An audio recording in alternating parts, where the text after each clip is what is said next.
Hello bachcho, let's see this question. Which of the following product is formed when N-heptane is passed over the mixture of Al2O3 and Cr2O3 catalyst at 773 Kelvin?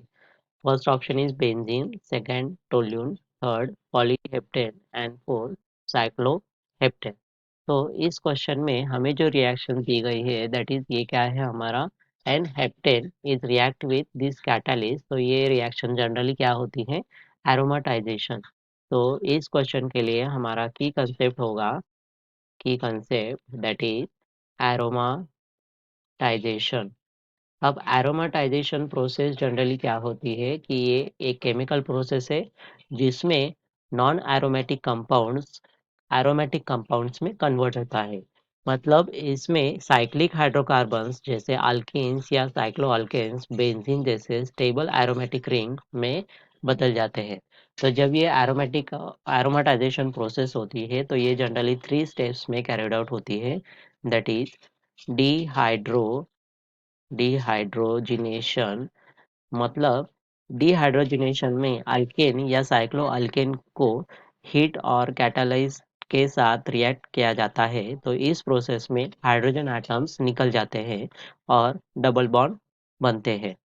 Okay, then second process होती है that is cyclisation.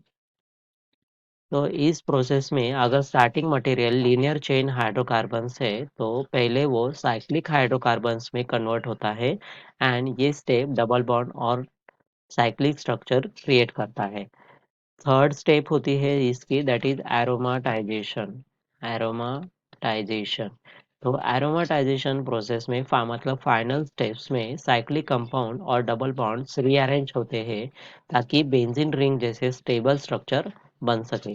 तो ये usually होता है by using the catalyst like platinum palladium या फिर zeolites and at the high temperature conditions पे ये रिएक्शन कैरिड आउट की जा सकती है। ओके, तो अब हमारे रिएक्शंस में जो हमें रिएक्टेंट दिया हुआ है दैट इज एन हेप्टेन।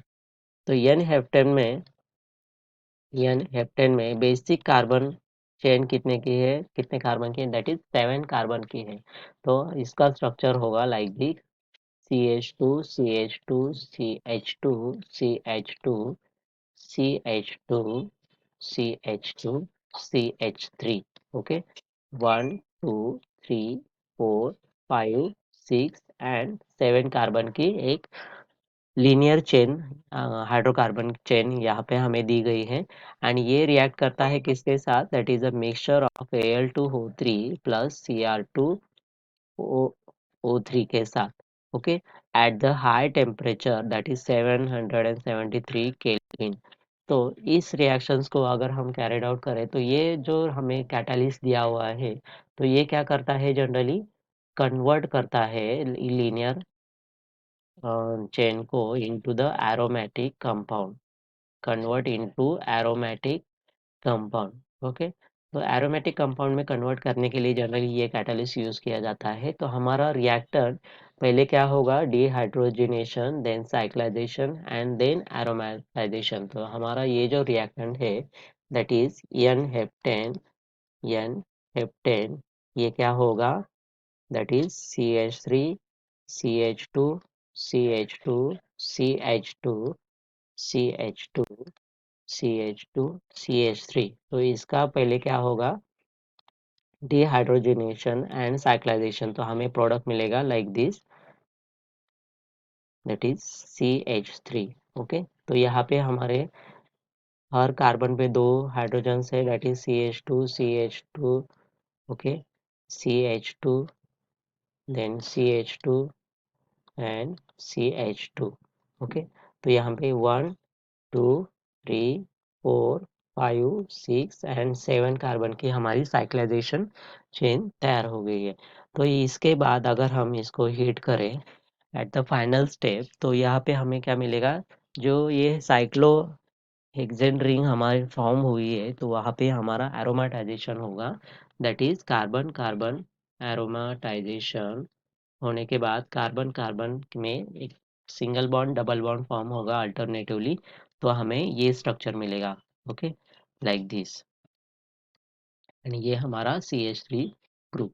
तो ये मिलने के बाद आप प्लस हमें क्या मिलेगा, दैट इज 2H2। मतलब यहाँ से का एरोमेटाइजेशन होने के बाद हाइड्रोजन बाहर निकल जाते हैं and formation of the double bond, that is aromatic compound is form here. Okay, तो ये स्ट्रक्चर का नाम है that is toluene. Toluene. Okay, तो एन हेप्टेन से हमें एरोमेटाइजेशन प्रोसेस करने के बाद क्या मिल रहा है, दैट इज टोल्यून। तो हमारा ऑप्शन कौन सा सही है, that is option B. So our final answer is option B, toluene. I hope you understand it well. Best of luck.